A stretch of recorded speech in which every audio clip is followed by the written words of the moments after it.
All righty. So just because it says wrap up, it does not mean this is the end.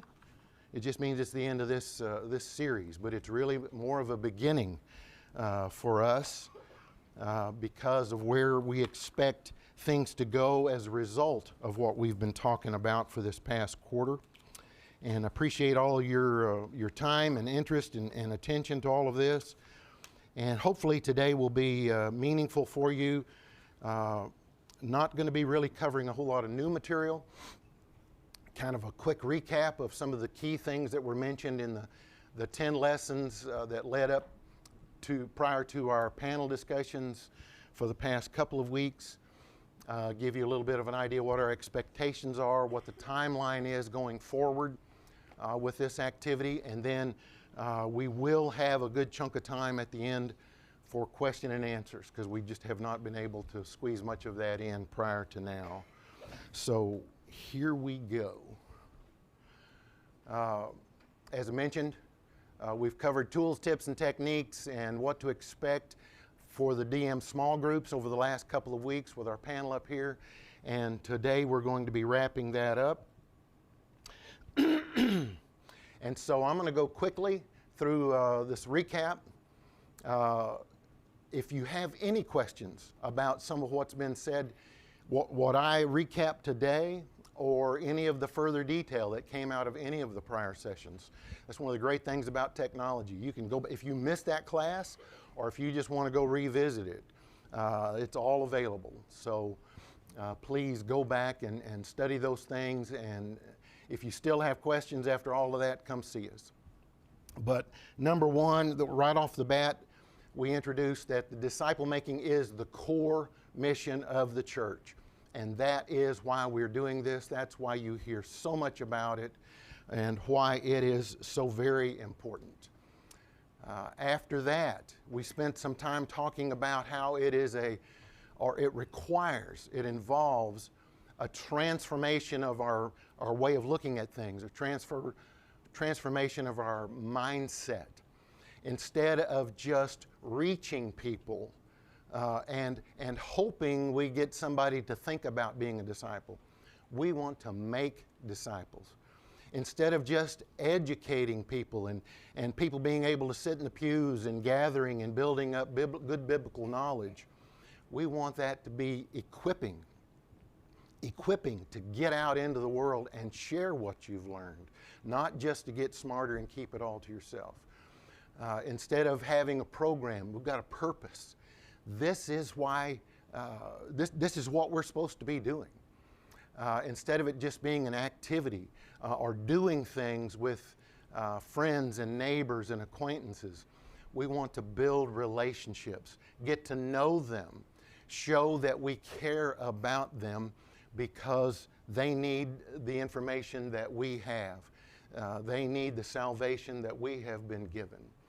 And instead of accumulating and building up numbers and feeling great about, well, look how many people we have sitting in here, isn't that great? Well, if we have 500 people sitting in here, but nobody's going out and discipling, that's not success. So rather than thinking about growing in numbers of attendees, think about growing in numbers of the deployed. So it's a mindset change. Another thought is that disciple making is everyone's responsibility. It's not just the responsibility of the preacher. It's not the elder's responsibility. It's not just the responsibility of our Bible class teachers. The instructions apply to every single one of us. So we all need to take that into consideration and answer the call that we have been given. We spent some time talking about 5 different levels of spiritual development, which is not the same thing, or shouldn't be looked at as the same thing as being biblical knowledge or good behavior. Those were from dead to infant to child to young adult and to parent. Parent being the goal, but just because you may be physically a parent, just because you are old enough to be a parent doesn't necessarily make you a spiritual parent. A spiritual parent is somebody who is actively out and creating and leading people to become disciples and to become disciple makers.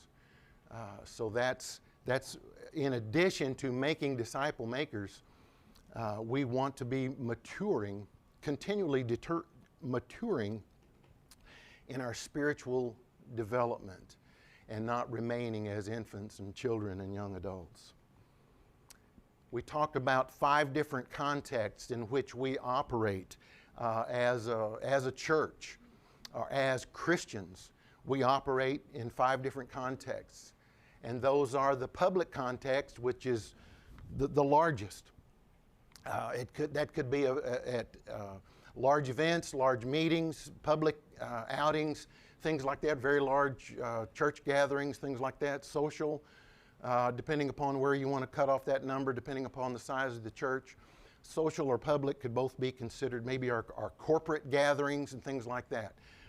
They are essential. They are very necessary. But you're not going to get a lot of discipling done in those large gatherings. May have a lot of introduction and some inspiration, but not a lot of discipling going on. Then you get down into the smaller groups that we refer as the personal context. That's pretty much where our care groups are. And that is also essential and important. But the transparent context, the small groups of 3 to 4 people, that's where the serious discussions, the serious sharing, the transparency comes out, where we can be open and honest with each other, share things that are on our hearts, ask the dumb questions, the things that we wouldn't feel comfortable saying in the larger group. Certainly wouldn't necessarily be appropriate to open up necessarily in the public or social context. So the transparent context is the target context for our disciple-making groups. The divine context is also important, but that's pretty much your one-on-one with God and your own spiritual growth. So, moving on, leadership alignment. This is key. No matter how much somebody up here talks about this and promotes disciple making and encourages it and is all behind it, if the entirety of the leadership of the congregation is not behind it, it's going to fail. So it's very important to get leadership aligned with the mission, and that's one of the things that we have been doing. We have, the elders have been, and Shannon have been going through a rigorous training activity for a little over a year now, and we're not done yet. But I can tell you that we are aligned behind this cause. A relational environment is required. We've spent some time talking about that, and this kind of ties back to the transparency context a little bit, but also like what I said about opening up. But we mentioned it a good bit, I think, also in our panel discussions. If you just start talking Bible to people, if you just start talking heaven or hell to people, before they really know who you are, before they really know whether or not you give a hoot about them, if they don't realize that you truly care about them and you have their best interest in mind, you have their eternal salvation in mind, you are truly wanting to help them. You're not just trying to impress them. You're not trying to convince them that you're a great Bible scholar or anything like that. You are trying to convince them that you love them as a neighbor, as a human being, and you want to help them learn things that they need to learn that will be critical for their future. The process must be reproducible, and it's not rocket science. We spent some time talking about how you do not need to be a biblical scholar. You can tell better than anyone else in the room your story. You know it better than anyone else. And that's one of the first things you need to share.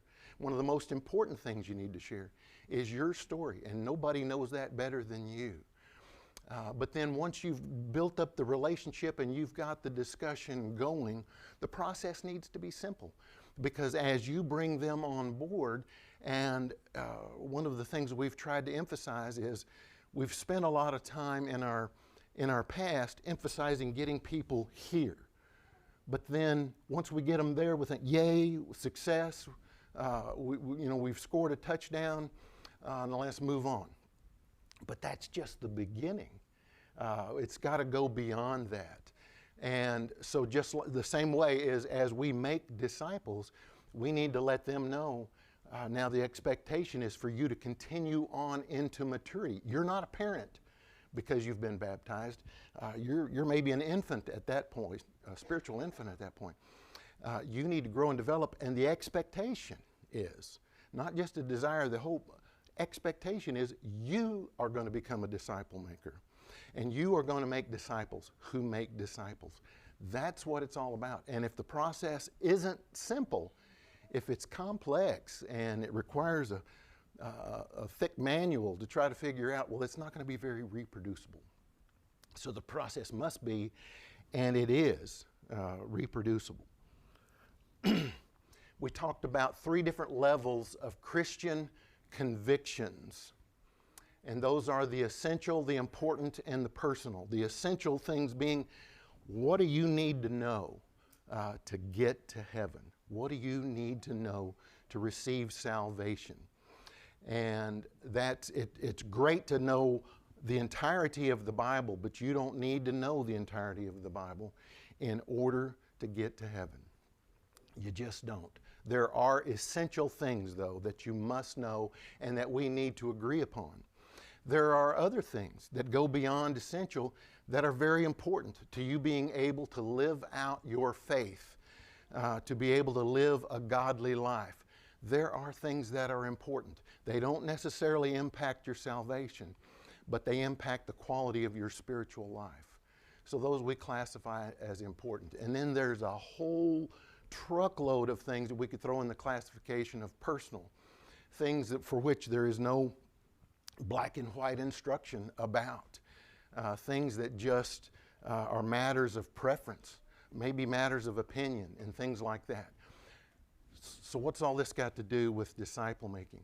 Well, as we each go out and we work in small groups and we're leading people in that small transparent context to Jesus, and then encouraging them to go be part of the corporate church experience as well. Come here and worship with everyone else. And they come here and they hear a different message from here. Or they enter into a different group of people from here and they hear something that doesn't sound like the same message that they were getting in their disciple-making group. Well, that's not good. We need to be speaking from the same page, and the best way to do that is in the discipling context. The essential stuff is what you need to be focusing on. We don't need to be getting into all that other stuff. But it's important that we agree on the essentials. So one of the things we've done, and we've touched on it in some of the past lessons, we haven't spent a lot of time getting deeply into it, and I wish we could, but we just can't today. But I want to show you just a little bit more information about that, our faith and mission statement, which is on our website. How many may have seen it? Have any of you looked at the website recently and seen? So we go here, so we don't look maybe at our website very often because we know when we meet and stuff like that. But I encourage you, I expect all of you to go and look at it. You need to see what's there. When you go to it, this is just the beginning of it, but there's the opening line, what our mission statement is. Well, that's key, and that's important. And it would be great if we could all just recite that and just be extremely familiar with it, live it and breathe it. But there's far more to it than that. So what's behind that? You drill on down into the website, and there's a lot of in-depth statements in there about what we believe. And then on each of those, I think all of those, or most of those in-depth statements, you can click on a button and get an even expanded version. the things that are covered there and what we believe. We kind of have it broken up into three areas: God's nature, an explanation of the Trinity. And then we looked at the first part as being God's offer, His Word, the fact that He is the Creator, and what He has offered to us, what He has made available to us. But it's our choice whether or not to accept that offer or what we do with that offer. So the last part is our response. What do we do with that? What is required for salvation? The importance of baptism and kingdom life and all those other things that you see there. All of that stuff is addressed in detail on the website, and I encourage each of you to go and look at that and read it through and think about it and pray about it. Read through it again. And if you say, yeah, I'm solidly behind that, wonderful. If you're not, if you have any questions whatsoever about any piece of it, come to us, let us know, because it's important that we're all on the same page. Okay, hopefully, like I said, we've thought about, we might even have down the road when we have more classrooms available, have a class for new members and things like that, and to go through this in detail, just so people don't get surprised after they've placed membership with us and they've never heard a lesson about this or that or some of the other things, and all of a sudden they hear their first lesson about some particular topic and they go, wait a minute, I didn't know y'all believed that. Well, it would be important for them to know that up front, and this is one way to convey those kind of things. So the purpose of this is to get us on the same page. Okay, the last thing in the recap piece is small groups must be structured and operate differently. Since this was in one of the most recent sessions, I'm really not going to spend a lot of time here. Just the groups are going to be smaller. It's going to require commitment. You need to show up. You need to do the homework. You need to be engaged. And success is not just going to be measured, like I kind of hinted at a while ago. It's not going to be accumulation and bigger attendance numbers, but how many disciples have we made, and how many are we bringing to the kingdom, and how many new discipling groups are we creating, and that sort of thing. Whether they end up coming to church here or not, getting them into the kingdom. Some of the people we made disciple may not live here, and this church may not be an option to them. Okay, so that's the recap, and I'm going to wrap the rest of this up real quickly so we can have plenty of time for questions and answers. So with regard to our expectations, it's important you know, this is not a program. This is not just some flashy thing that we saw and thought, well, that would be cool. Let's give that a shot. This isn't an experiment. This is a very intentional and permanent transformation. Consider it a revival of biblical fundamentals, which we pray will lead to a movement. What's a movement? Well, movement is when it's kind of self-sustaining. We don't have to be up here necessarily beating the drum and asking everybody, reminding everybody to do it. Movement it's just taken off on its own, and it's happening because everybody knows it just needs to happen. So it's not a program. It's not an experiment. You cannot fight the good fight, as mentioned in 2 Timothy 4:7, if you keep your faith to yourself. So the goal is to not just to come here and have the feel good and enjoy the fellowship that we do enjoy here, which is wonderful, but get out and share what you're experiencing here and why you feel that way here. Jesus had no plan B. He told his disciples, he told his apostles what to do, and he didn't say, now if that doesn't work, we'll get back together and we'll come up with an option. There was no option. There's no plan B, so we don't have a plan B. And if you know some history about Cortez, this is a burn the ships moment. There's no retreating. There's no going back to where we were. This is what it's all about. The Bible hasn't been revised and Jesus' final instructions corrected to be something else.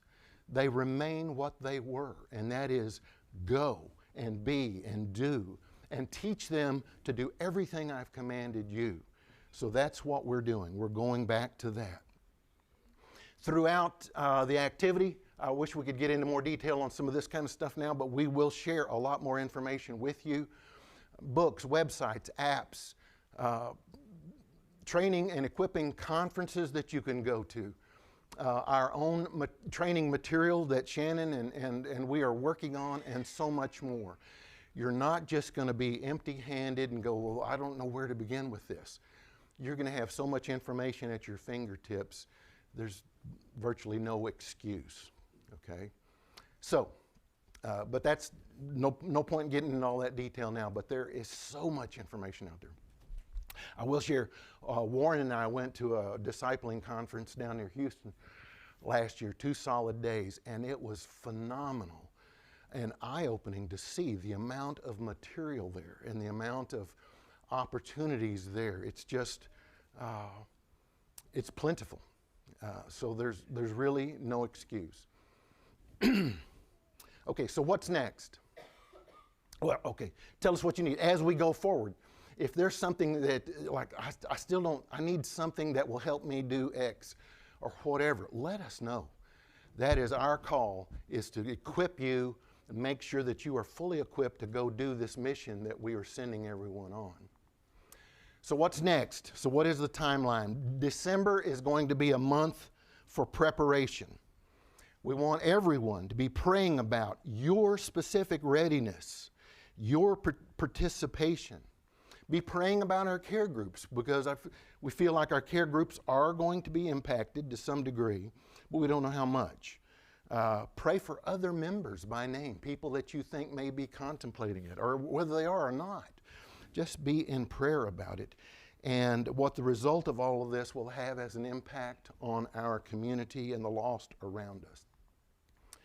Throughout December, let Shannon or any of the elders know that you are interested. You want to be part of a DM group.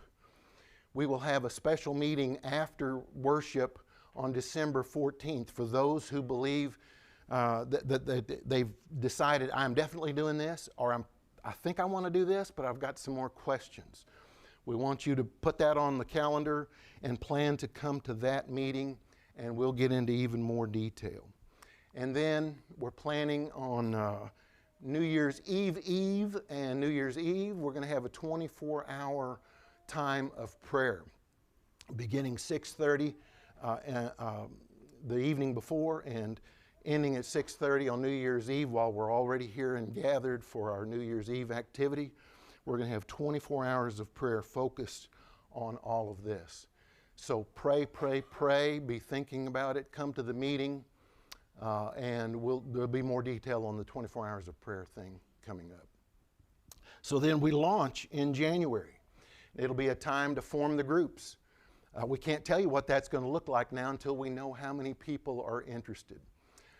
Most of the groups will be initially, so this is maybe one of the key questions you might have. Initially, we're anticipating that most, if not all of the groups, are just going to be small groups of members with members, as we kind of go through a training period to get used to the feel and the material and things like that of how it will work.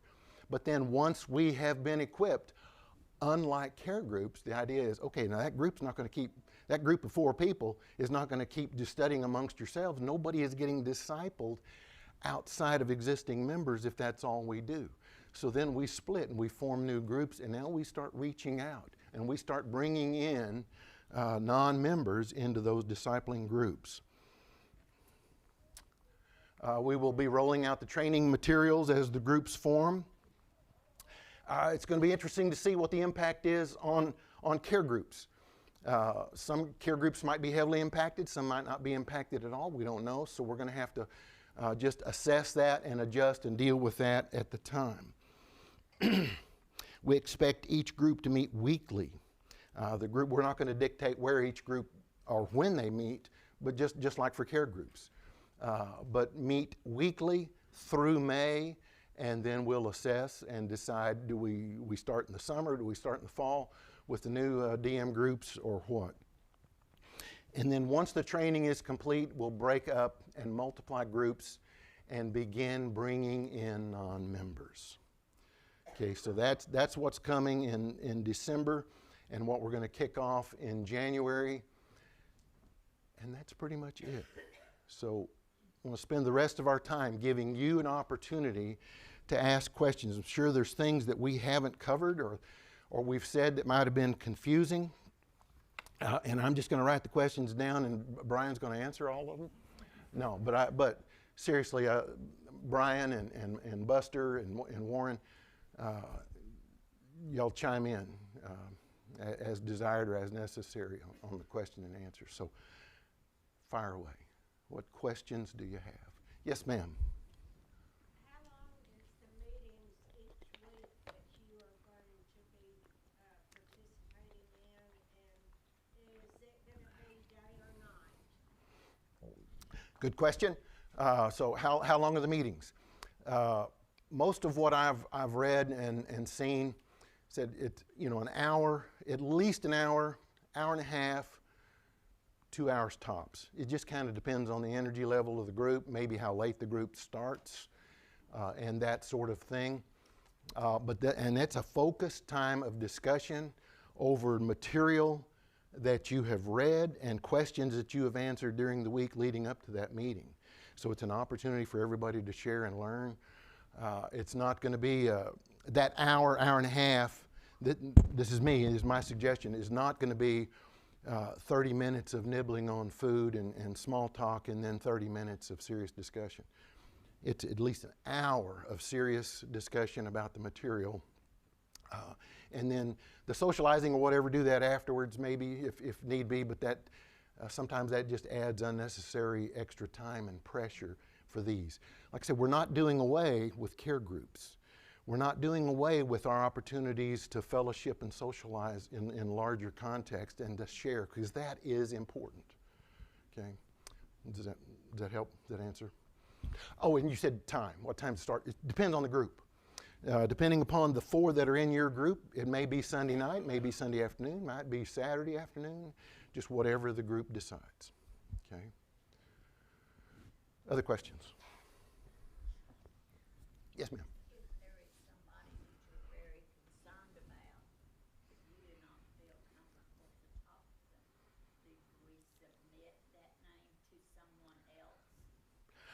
I think that's a great idea. If you didn't hear the question, is you've got somebody in mind, somebody you've been praying about, somebody you're worried about.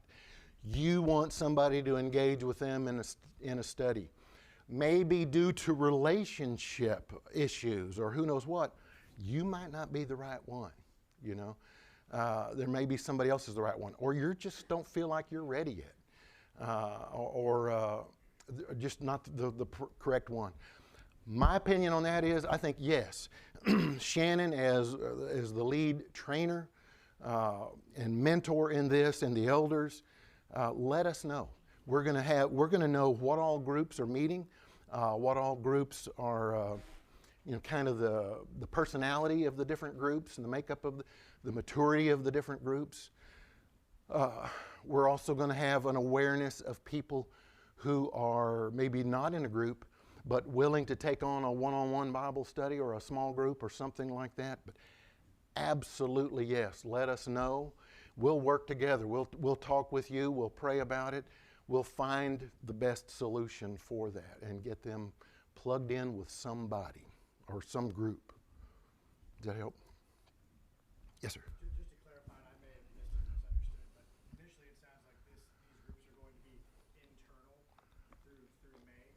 Yes. As kind of an ongoing training preparation period, sharpening one another before external members and individuals are brought into the groups. Yes. Am I understanding that right? Yes. I mean, we would love to just launch a whole bunch of, each one of you, individually, go get a group of 3 non-believers and start studying with them. But since this is new to us, that's probably way too great of an expectation. There's maybe 2 or 3 or 4 people in the room that could do that, that might be ready and willing to do that. The majority are going to say, no, let me run through this first with people I know and get a feel for what it's like, and to get comfortable with it. So yes, internal at first is the expectation, though it's not a requirement. If there is somebody who's ready, I am ready to go right now. I've already got 3 people in mind. I'm going to be doing this. We're not going to say no to that. But it is intended to be mainly a training period when we start off. Good question. Others? Yes, sir. You mentioned the material. When we have external folks, will the material be provided for them? Yes, yes. Whether we are using, and I think too, this is me speaking. I think during the last panel session, I had a slide up there that showed about a half a dozen different books. There are multiple books out there that are aimed at different levels of penetration, different starting points, different things like that. I think, and we've said it numerous times from up here, that kind of tailor it to the person, right? And depending upon the people that are in the group, depending upon where their head's at, what their level of biblical knowledge is, what their maturity is, and things like that, you're not necessarily going to start with them at the same point you would start with somebody else who's maybe further down the road. So the material is going to be tailored to the group is what I would say. and even tailoring, kind of like the previous question of maybe if somebody is, to the extent that we can or need to, we'll try to find people that are in the same, okay, this is a group of very, very, very, very new people, very non-biblical knowledge to people. Maybe that's a good group to have together, as opposed to having one or two of them sprinkled in with folks that are very biblically knowledgeable but still got a lot of questions, you know. And so we'll have different material associated with them, but absolutely everybody gets the material, because there's things to read and homework to do before each session. So we'll be providing that, whether it's the little booklets, the big booklets, or the homegrown material or whatever. Absolutely. Yeah, good question. Others? Thought I saw another hand. Yes, sir. Just curious, where is this type of arrangement being used in churches affecting the other congregations? And are we going to get any mentoring from those congregations or people, as this is a fairly new concept for this congregation? It is, that's a great question. One of the statistics I think we used early on was maybe only 5%, 5 to 10% of churches in this country actually have a discipling emphasis, a discipling program, but it's growing. Like I said, the conference that Warren and I went to was an eye-opener, and you think, when you're inside that conference, you think, how can this not just be exploding everywhere? But it's still, I mean, there was people from all around the country coming into that. But it's everywhere. And one of the things that was done in that conference, it was largely, they did a lot of surveys leading up to the conference, asking all the congregations, what has been working for you? What is working for you? What is not working for you? And the conference ended up being kind of a best practices thing. You know, we've learned that this works. We've learned that this doesn't work so good, and things like that. So there's a lot of that kind of knowledge that's out there in some of the books, in some of the training and that sort of thing.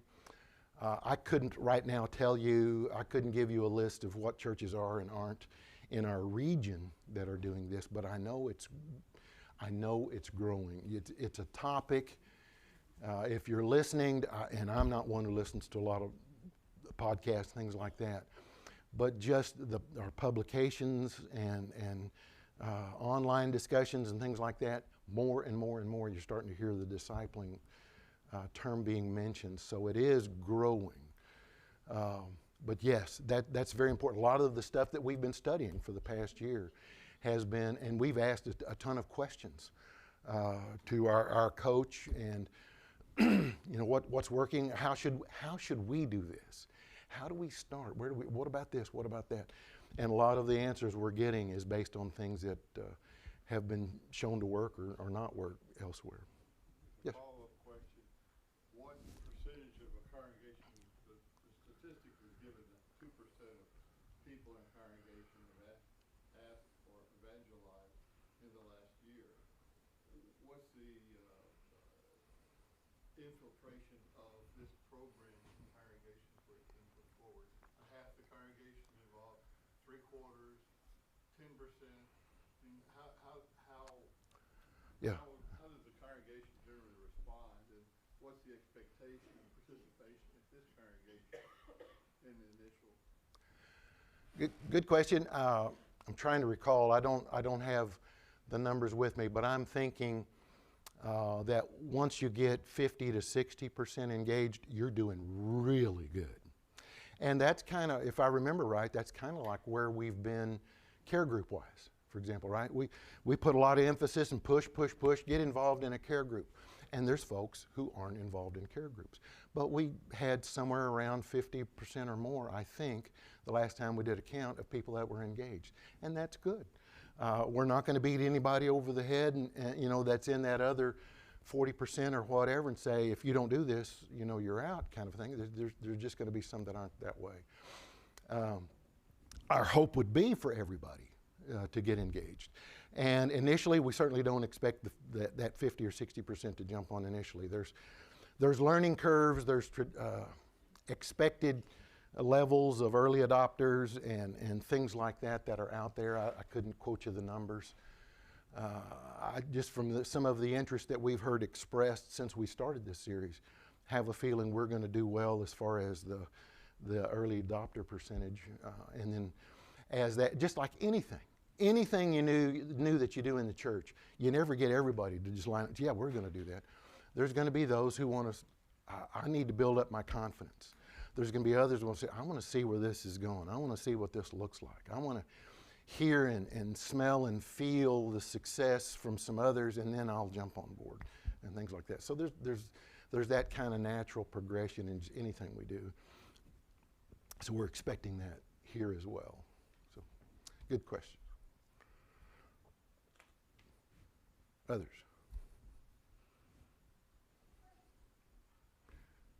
Brian, I haven't had to throw one to you yet. Sorry. Is there a place for these meetings to be with people that are of a different religious perspective to participate, or would we try to limit it to people that only have maybe a small interest in religion and not really, say, churchgoers? Or would we have meetings with people that are sort of, staunch believers in the religion that they practice? So make sure I understand the question. You started off saying where, I think, but your question isn't so much the where or place for, but No, what who? I'm talking about, the groups that meet, would they be focused on people of other religious backgrounds that are sort of staunch, what they would consider Christians? Yeah, good question. Of course, initially, like we said, we're going to be just meeting amongst ourselves and getting used to the material and the drill and that sort of thing. And then as we branch out to folks that need the Lord, as far as I'm concerned, there's no limit. There's nobody that's going to be excluded from that. However, I think we made the point in one or two of the lessons, and that's choose your battles wisely. Don't go out and pick the most difficult customers on the block and spend your time with them and bang your head against the wall and get frustrated. There are too many people out there that are not hard-nosed, problematic people that are open and interested, and we need to get as many of those in as we can. Not into the building, but into the kingdom as we can. So I'd say, choose your battles wisely, but there's no, we're not going to talk to anybody of this persuasion or whatever. It's anybody who will come and engage in the discussion and who will be a good fit with a particular group. It may be. There may be somebody in here that I'm going to be a disciple maker, and I want those people. I want those hard-nosed people. I'm ready to take them on. Okay, fine. And maybe we try to get all those people into a group because they'll sidetrack, the other groups that are needing to focus on the essentials.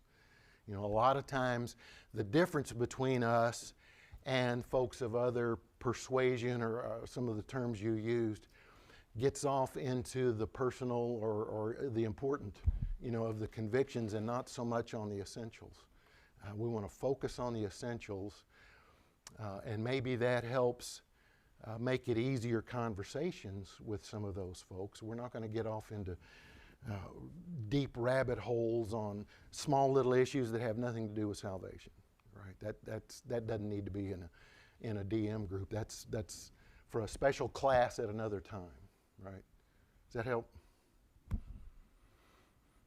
What else?